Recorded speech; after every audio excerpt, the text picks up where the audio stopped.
This dirtbag's a real bad guy. He's got to go down. Let's do it. I'm John Walsh, and I've dedicated my entire life to locking up the worst criminals.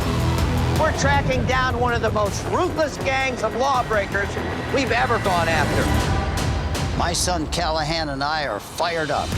With your help, we're coming for fugitives, hunting them down, and putting them right where they belong, behind bars, including these that you'll see tonight. First, she called for help, but within 24 hours, she was gone. A young mother of 4 shot to death in her own home. Now the manhunt is on for her husband, veteran Aaron Pennington. Then, he was a butcher, a master of the craft, but police say his talent with a knife took a terrifying turn. We're on the hunt for Renato Yedra Braceno. Finally, a ruthless crew of thieves stalking celebrities online and ransacking their homes for luxury loot. Tonight, Atlanta's own Lil Jon is in studio with us to help break down a dangerous bling ring and catch the one who got away, Karwan Mohammed. America's Most Wanted is the original true crime series, and we're back. You can run, but you can't hide. Hello, I'm John Walsh, and this is America's Most Wanted. Tonight, we're back on the hunt for the most dangerous fugitives wherever they're hiding. And I'm Callahan Walsh. We just kicked off a brand new season, and the pursuit of justice is already in full swing. We're fired up as ever, bringing you a new lineup of cases in the search for low-life fugitives, including one from a notorious Atlanta area crime ring. Stepping in to join the fight tonight, we've got a special guest, Grammy-winning rapper and born and raised in Atlanta, Lil Jon. He's here to help us break down this case in his hometown. It's a team effort at AMW. Alongside our investigators, we have the FBI, U.S. Marshals, and local and state police all standing by. But you continue to be our greatest partner. Since 1988, your tips have helped us nab 1,198 suspected criminals. And remember, when you call or go to our website, your identity will be protected. Every tip, every second counts, because no matter how far fugitives run, one thing is certain. You can run, but you can't hide. Let's saddle up. Our first case is a heartbreaking reminder that domestic violence can often be a race against time. It's been nearly 2 years since a devoted mother of 4 was brutally murdered at her home in Gardner, Massachusetts. What makes this case so tragic is that Breezy Pennington, just before her death, reportedly called police to tell them she was having trouble in her marriage and that she feared for her safety. Now her husband, Aaron Pennington, the prime suspect in her murder, is on the run. Is he considered a suspect or a person of interest? He's considered armed and dangerous and a person that we want to find. This is one of the strangest cases. For a nice town like Gardner, it was shocking. They were so good at masking, it was hard to tell that there was all this chaos going on behind the scenes. She was going to take the kids and bring them down to Texas. She ran out of time. She was beautiful, and she loved her children, and she didn't deserve to die.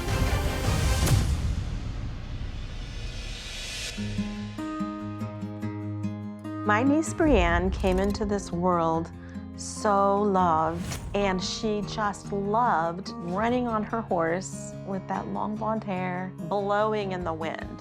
So we called her Breezy, and Breezy was very active in our church. In 2012 at church, this tall blonde boy walks in, and Brianne said, "That one is mine." His name was Aaron Pennington. And just 7 months later, 20-year-old Breezy and 22-year-old Aaron were married in the Mormon church. After their first child was born, Aaron decided to join the Air Force. They were stationed in Okinawa, Japan. They had 2 more children, and in the early years, they were so happy. But I do believe in Okinawa was the start of some trouble for them. Aaron was really struggling at this point. You know, there was depression. He was never that military type of man's man.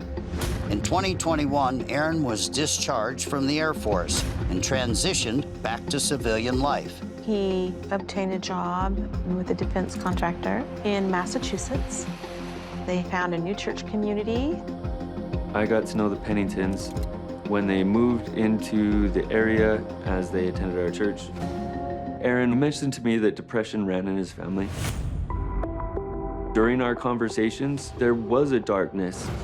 He spent all the time talking to me about his worries and his anxieties. He was just worried because his wife was into tarot cards and getting tattoos. Those aren't necessarily bad, but they were separating her from the religion.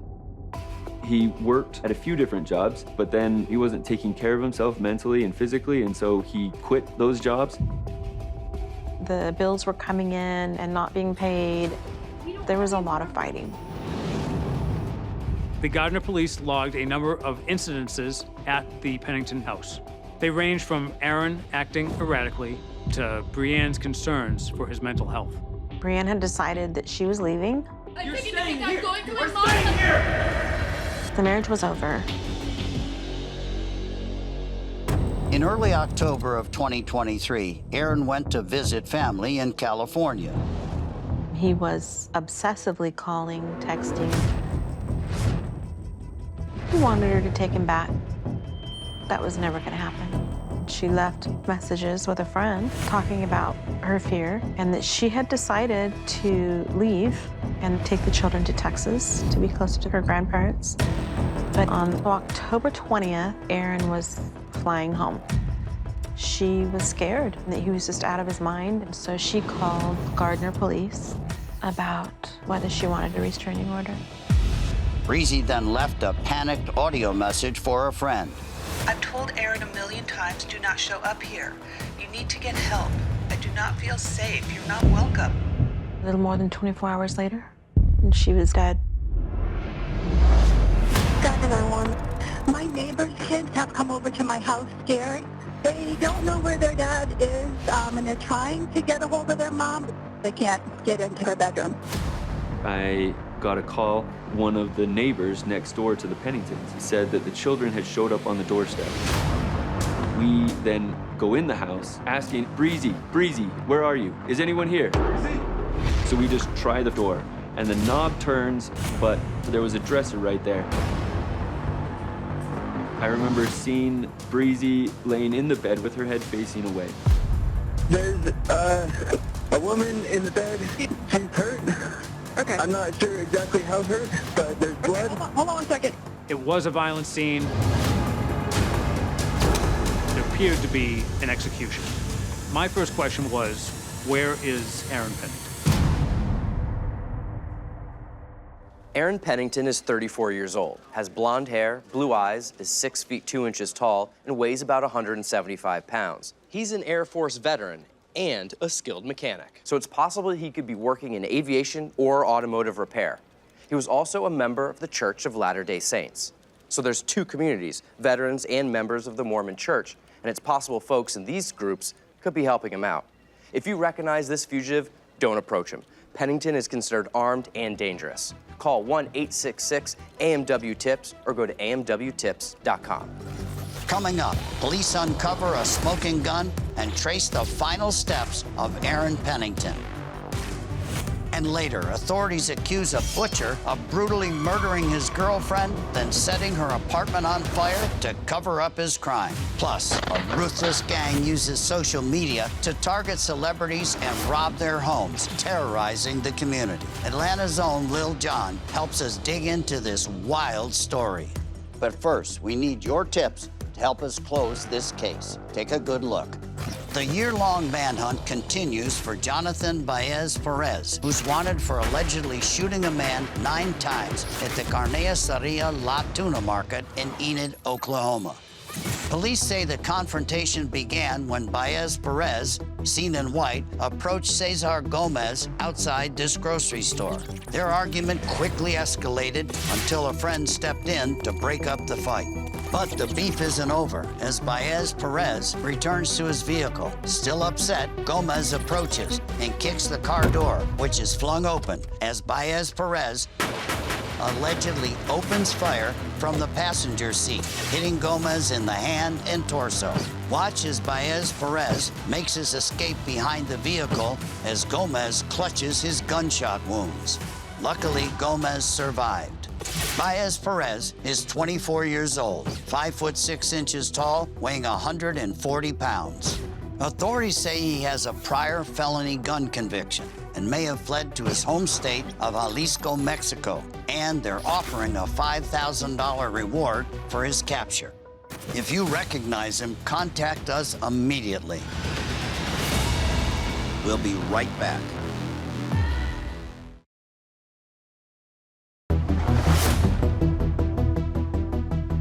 Welcome back.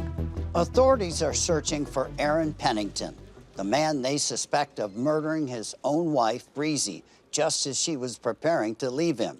As investigators dig deeper, they uncover a disturbing relationship and a chilling call for help. My brother called me. He said Breezy's been murdered, and I had to have him repeat it 3 times. She was in the safety of her own bed. It appeared that Aaron Pennington had barricaded the door to the bedroom, had allegedly killed his wife, Breanne Pennington, exited the house by jumping out of a 2nd floor window. And now he was nowhere to be found. We didn't find a gun at the scene, but we did find Aaron's cell phone. That cell phone contained a note that Aaron apparently wrote to himself. Don't say anything. Be quiet. If she wakes up, just say you're getting nasal spray. Get on side of bed, very close proximity to head. Put hole in her head. And that is the smoking gun. We are currently looking for Aaron Pennington. He is considered to be armed and dangerous. He is driving a white BMW. Surveillance video from a house across the street showed Aaron Pennington's white BMW leaving their residence at about 8:50 in the morning. Monday, October 23rd, Aaron's vehicle was located at Camp Collier in Gardner. A hunter found the vehicle. It appears that the car got stuck. It's not really an area that you would drive to. Suspicious. Literally, it feels like he just disappeared.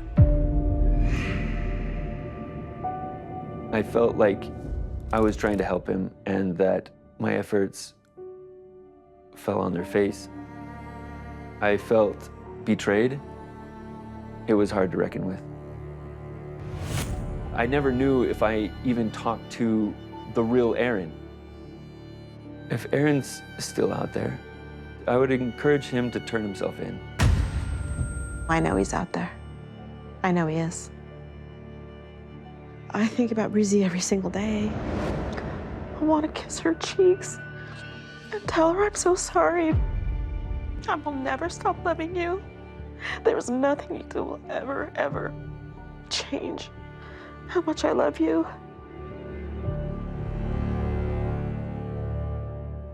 Folks in the military, even veterans, can have complicated issues in their family lives. So we wanted to talk to someone who had firsthand insight into that world.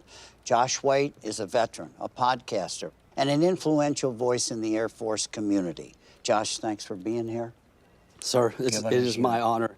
From one veteran who serves this country to another, I want to thank you, sir. When folks like me are deployed, we know our families are safe because we have someone like you out there watching over us. Well, thank you. Thank you for the kind words, and thank you for your service. Aaron Pennington, he was an airman, you're an airman. Yes, sir. How do you compare your service with his? So with Aaron's service, the biggest overlap is probably the fact that we both worked on the Kadena Air Base flight line in Okinawa, Japan.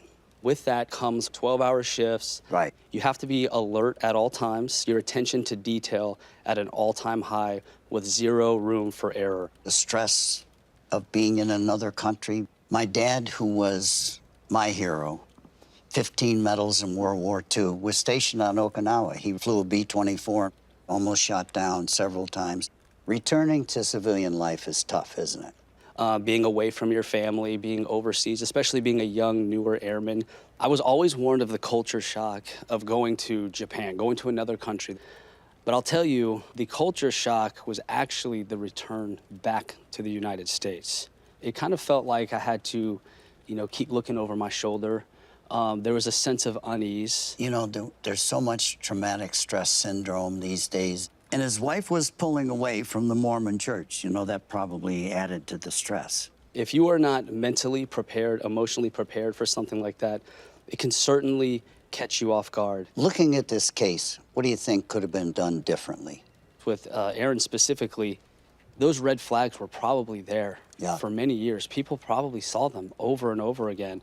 And unfortunately, he did not have the intervention he needed at the time. When we see those red flags and we ignore them and say, they'll figure it out, they'll get better, it's not the right answer. No. I think we need to normalize asking for help. What if he was watching tonight? I'd say, Aaron, I've been in your shoes. I know firsthand the pressure and the anxiety that comes with a mission like that. I understand what it's like to be a father and a husband and to feel the pressure of supporting them. But I also understand that he joined with the values that all airmen join with. Integrity first, service before self, excellence in all we do. Right. And I know at some point in his life, those meant something to him. So I would tell him to tap back into that. I couldn't agree with you more. Want to thank you for all the kind words. Thank you for your service. Thank you, sir. Let's take another look at Aaron Pennington. He's 34 years old, has blonde hair, blue eyes, is about 6 feet 2 inches tall, and weighs about 175 pounds. Pennington has been on the run for over a year, and he's left quite a trail behind him. His wife, Breezy, was found dead in their Gardner, Massachusetts home in 2023. The following day, police found the car they believe Pennington was driving at a nearby campground. A search there and at a nearby lake turned up no sign of him. Pennington also has ties to Southern California, specifically the Inland Empire, where his father lives. We also know Aaron was a faithful member of the Church of Latter-day Saints, so it's worth mentioning he could be hiding where there's a large Mormon community like Salt Lake City. If you've seen someone who fits the description, be very cautious. Pennington is considered armed and dangerous. Coming up, she thought she knew the guy she was dating, an award-winning butcher. But police claim his talent turned deadly. Then, an Atlanta area gang uses social media to track celebrities and rob their homes. To help us out, Atlanta's own Lil Jon will join us. But first, we need your help with this case. Authorities in Washington state are looking for this woman, Seattle's serial bank robber. She's connected to at least 6 bank robberies in 6 months and accused of stealing thousands of dollars from banks all over Seattle. This first heist was at a U.S. bank where she passes a note demanding money. The teller hands her hundreds of dollars and she calmly leaves the bank. Here she is on January 3rd, 2025. This time at a Home Street bank, passing a similar note to a bank teller. She walks away with a stack of cash, seen here in the bank's parking lot. Then, just last month, she robs another Home Street bank, but this time she flashes a gun at the teller. The suspect is described as an Asian female, 20 years old, 5 foot 4 inches tall. If you're in the Seattle area and recognize her, call us now. Stay with us. We'll be right back.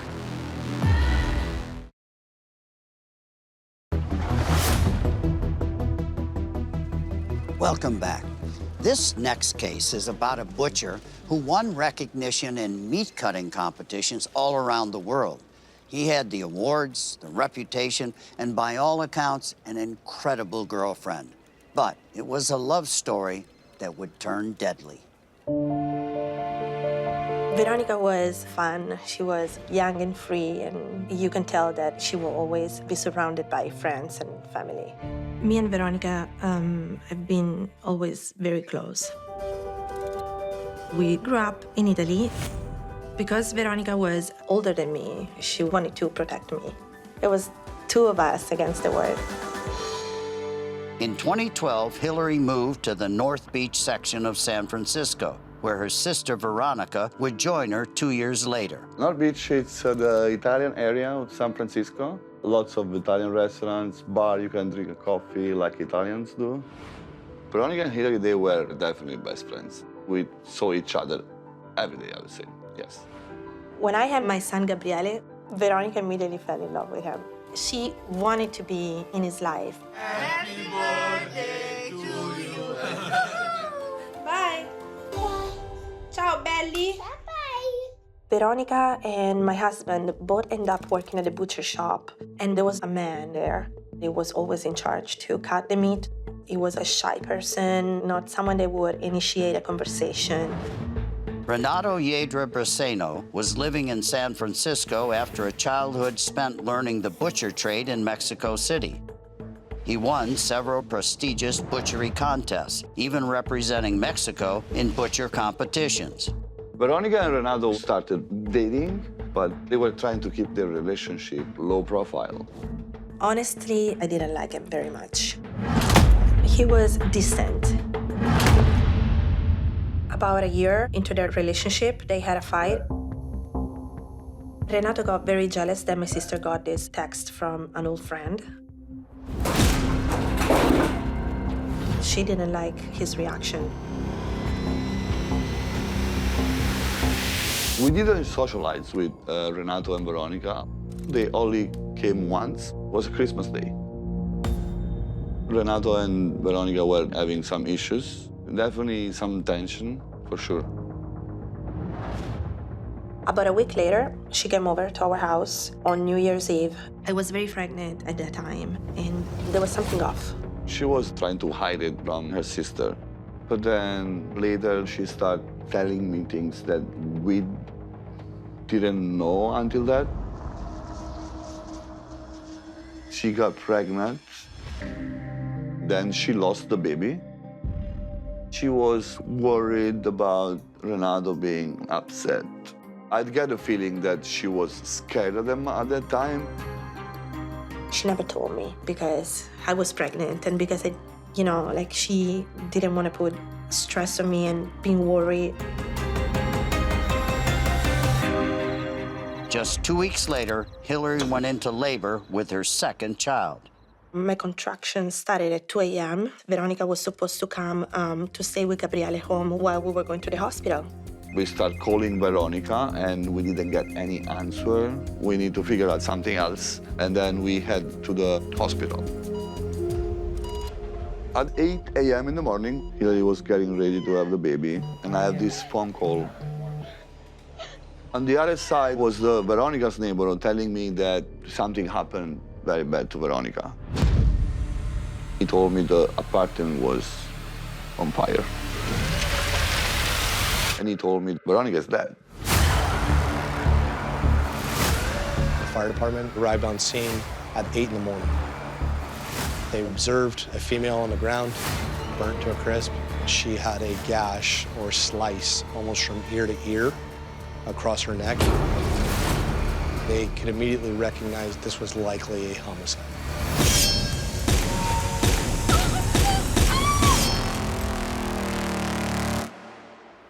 Not only did this scumbag allegedly take the life of Veronica Nitto, the fire put an entire apartment building filled with occupants at risk. We're talking about an alleged murder and arson. Please, we need your help to locate Yedra Braceno, the prime suspect. Take a good look. Yedra Braceno is 40 years old, a Latino male. He usually wears his hair in a ponytail, but he may cut it shorter to alter his appearance. He also has a distinctive peak in his hairline and his left ear is pierced. And check out these renderings of Braceno's tattoos, created by the U.S. Marshal Service for America's Most Wanted. He has a DF on the left side of his chest, and his entire back is covered with a large angel skeleton. Coming up, the trail of evidence and surveillance video leads police to their #1 suspect. Plus, a string of home invasions and burglaries has an Atlanta community on edge. But first, we need your help solving this case. Authorities in Houston are on the lookout for this man, accused of brazenly robbing 2 local businesses in a matter of minutes. First, at the Lucky Convenience Store in the 8900 block of South Braeswood Boulevard, the suspect demands money. It appears he has his hand in his waistband, possibly to signal a threat that he has a weapon. Watch as the suspect grabs the register and opens it himself, while the cashier tries to stop him from grabbing hundreds of dollars in cash. Money in hand, he leaves to his next heist. 5 minutes later, and a half a mile away, this scumbag then attempts to rob a grocery store. But this time, the clerk doesn't give him a dime.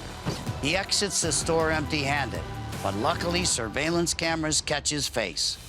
Take a look. The suspect is a white male, early 40s. He was seen wearing a gray shirt, orange shorts with a Texas Longhorn logo on the bottom left, and a Texas A&M Aggies gray hat. He could be using a beard as a disguise. If you recognize this man, send us your tips. And remember, you can make a difference.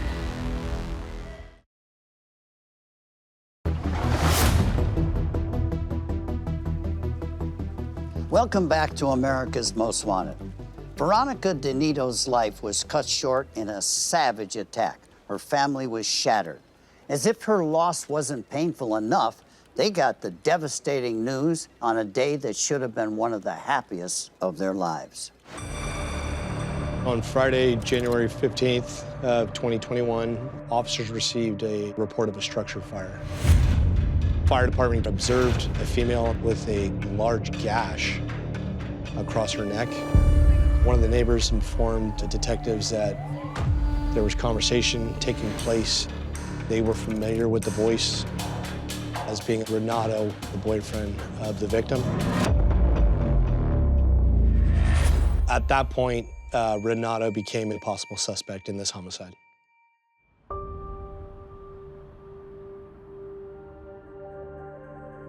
I had Maya, so I turned to Mariano, and he had this very, very worried face. So in that moment, it was like, something's wrong. At that time, I was really in shock. I don't know what to do. And then I just, tell Hillary that Veronica was just not with us anymore. I was holding my brand new daughter, Maya, when Mariano told me that my sister was killed. And I don't think I realized it like right away. And then they took the baby away from me. And then I don't remember much after that.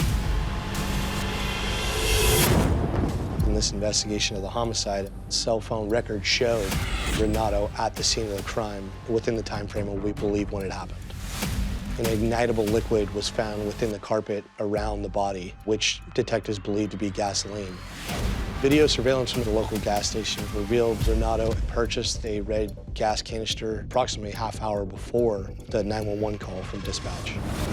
Cell phone record showed he traveled to Crocker Amazon Park, where we located a vehicle in which we observed a red gas canister along with a large butcher knife, which revealed DNA belonging to the victim. Renato was observed enter a nearby vehicle, which belonged to an uncle. Renato and his uncle drove from Daly City to the U.S.-Mexico border on the same day of the homicide.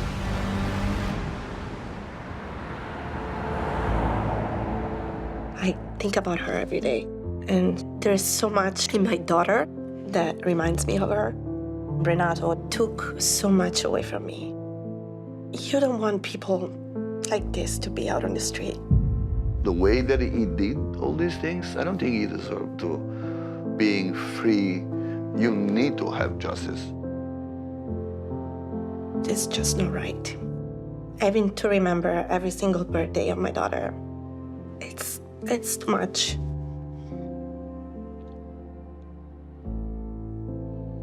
Sorry.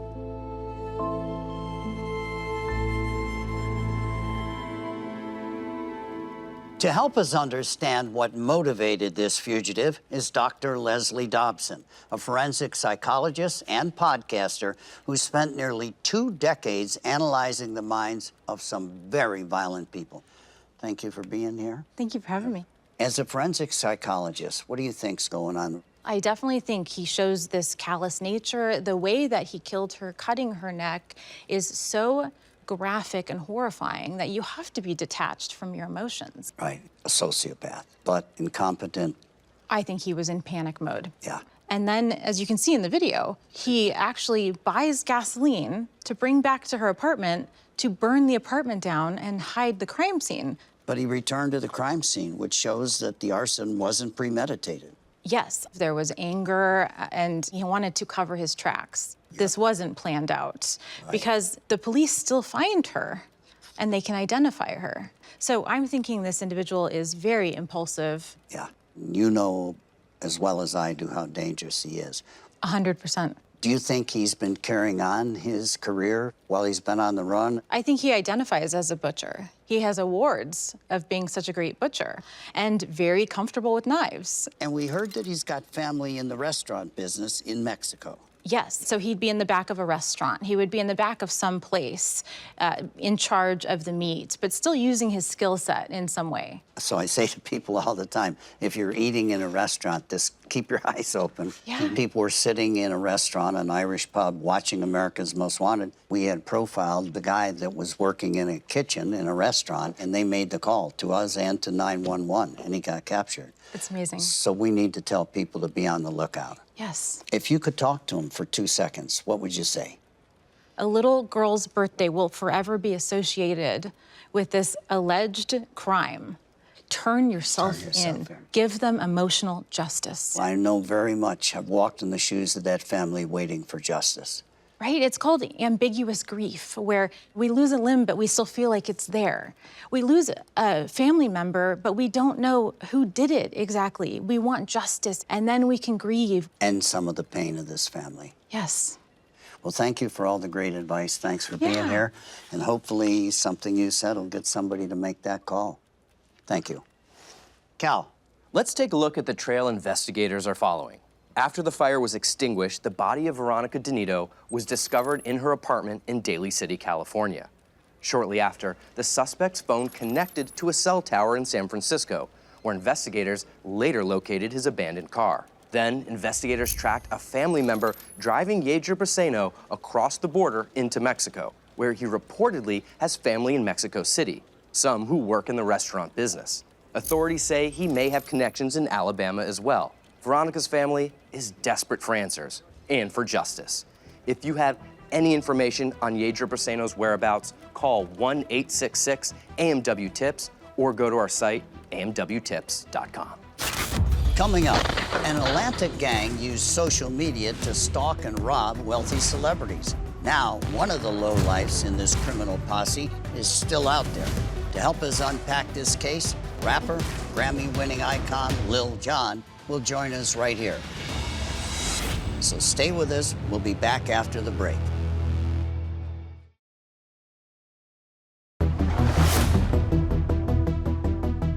Welcome back to America's Most Wanted. It was a high-stakes crime spree in one of Atlanta's wealthiest neighborhoods. Celebrities targeted, homes ransacked, luxury items stolen, and one innocent victim shot. Law enforcement took down most of this dangerous bling ring, but one of these dirtbags is still out there. We'll talk about all this with rapper Lil Jon in a moment. But first, take a look. Sandy Springs is generally one of the more affluent, nicer places to live inside of the greater Atlanta area. Celebrities, athletes, when they're looking to put down roots in Atlanta, Sandy Springs is one of the top places they'll go. Here in Sandy Springs, from 2021 to 2022, we noticed an uptick in home invasions. Authorities learned the burglaries were all tied to a group of violent criminals known as the Drug Rich Gang. These criminals, they did their homework. This group would monitor social media pages for their targets, seeing whether or not somebody was home. In July of 2022, the gang hit Real Housewives of Atlanta star Marlo Hampton's house while she was vacationing in Toronto. And the gang didn't stop there. After singer Mariah Carey posted pictures to social media, the drug-rich gang broke into her multi-million-dollar home in Sandy Springs, stealing some of her most prized possessions. They took a Kobe Bryant jersey, custom microphone, designer clothing. The value of items taken from Mariah Carey was over $1 million. As the gang continued terrorizing the city, 1 month later, they targeted another house. Multiple individuals that are armed, wearing ski masks, kick the door in. But this time, things turned violent. Surprised to find a house sitter, these lowlifes shot the person, then fled in a panic. Luckily, the victim in that home survived. But as for the thieves, their luck was running out. With the help of surveillance cameras, we were able to get the license plate number off the suspect vehicle. That is when the dominoes started to fall. One of the men that was in the car, we started to question him. That scumbag rolled on his cold conspirators, and that's when police learned the gang's alleged leader was Jeremy Caldwell, a convicted criminal from Atlanta with a rap sheet that included burglary and weapons charges. Through this investigation, we were able to see they were researching their targets. They were logging on to various real estate websites to see the layout of the home. In my 12 years of prosecution, I have not seen an organization as sophisticated in their planning. But this gang was playing with fire. Even though during the crime they may be wearing ski masks, they had no problem showing off on social media the items that were taken. That was part of their downfall.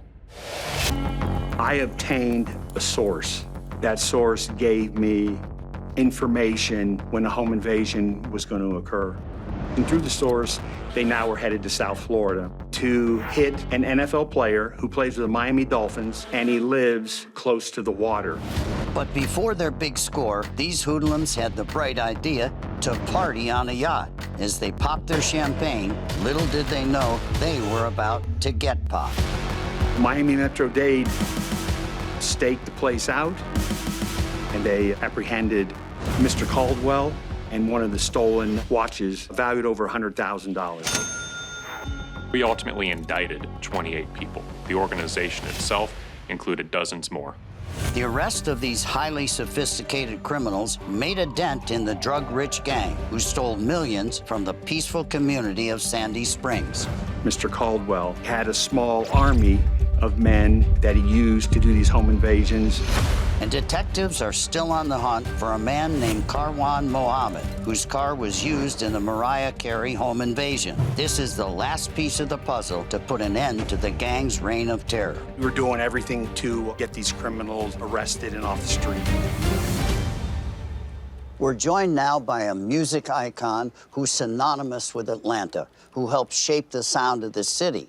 Beyond music, his influence runs deep by bringing a voice to the most important stories in the community. Lil Jon, thank you. Welcome to America's Most Wanted. Legend! It's great to be here, guys. What's up, brother? Thanks for being here. I've been a fan of America's Most Wanted since the very, very beginning. And like for me, I want to understand what makes people think they can get away with this stuff. Right. Are you familiar with the Sandy Springs area? Yes, I'm very familiar with pretty much all of Atlanta. I'm born and raised. This is the place you call home, the place you think is safe. You could leave your door unlocked, and now things like this are happening, and you're more alert. And it was a hell of a wake-up call, wasn't it? Yes, it is. Many of the victims probably didn't even realize it, but they're putting out all this information in just a single social media post. Right. It made us kind of be like, wow, like, okay, I need to watch what I'm posting. Maybe I won't even say where I'm going. And people kind of were really on guard. I mean, this isn't over. I mean, people are still nervous, aren't they? People are definitely still nervous because it wasn't just one type of celebrity. It wasn't just a rapper. It was all type athletes, all types of people were targeted in these crimes, and it just kind of put a little fear in the city and not knowing who they were gonna get next. You know, we've had a pretty good track record, America's Most Wanted. We've caught 1,200 guys in 45 countries. Wow. But what's it gonna take to catch this guy? He's the last one left. Just think it's just gonna take one brave person to just step up and help to get this guy off the street so this doesn't happen to anyone else again. Absolutely. He's probably just had his head down, but eventually they all slip up. You're right on that. This will be the last guy to catch. You know, you gotta tell me, turn it down for what? What is it? Everybody wants to know what it means. Turn down for what means like when the party's almost over and someone's like, yeah, are you going home? Go home for what? Or like, stop, slow down for what? No, we're gonna keep going. We're gonna turn it up for more. We're gonna turn it up, turn the heat up on this guy. You can run, but you can't hide. Exactly, brother. Yeah. Yeah. Police nabbed almost everyone in this crime ring, but there's one suspect still walking free. Take a good look at Karwan Mohammed. He's 33 years old, 5'7", about 200 pounds. He's bald with brown eyes. He's alleged to be part of these violent Atlanta area home invasions, but he's vanished and covered his trail. Let's help police catch up to him. Call us at 1-866-AMW-TIPS or hit us up on our site at amwtips.com. Coming up, we'll take another look at the fugitives still on the run, suspects who think they can slip through the cracks. Stay with us. We'll be right back.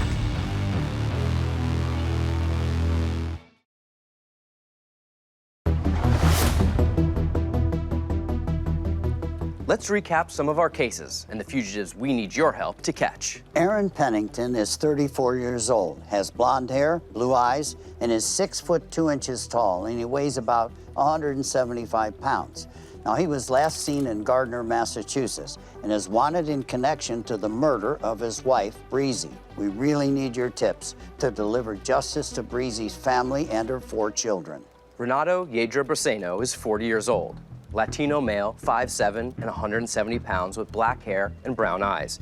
He usually wears his hair in a ponytail, and he has a distinctive peak in his hairline, and his left ear is pierced. These renderings of Braceno's tattoos created by the U.S. Marshals show a D and an F on the left side of his chest, and a skeleton angel on his back. Authorities believe Yedra Braceno is hiding out in Mexico, where he reportedly has family, and he has possible contacts in Alabama. Wherever you live, be on the lookout for this dangerous fugitive. We also told you about a ruthless crime ring in the Atlanta area and a car that was used in a string of violent home invasions. Tonight, we're on the hunt for the car's owner, Karwan Mohammed. He's 33 years old, 5'7", and about 200 pounds. He's bald with brown eyes. If you have any information, please don't wait. Call 1-866-AMW-TIPS or visit amwtips.com. Now, before we go, a look ahead to next week and a case we urgently need your help solving. It seemed like just another day at a crowded strip mall when a man walked up and fired 6 shots, killing a sanitation worker. Now his family is left without a father, and a fugitive has earned himself a spot on the FBI's 10 Most Wanted list. That's next week on America's Most Wanted. Thank you for watching tonight. I'm Callahan Walsh. Stay safe, and we'll see you next time. I'm John Walsh, and don't forget, you can make a difference.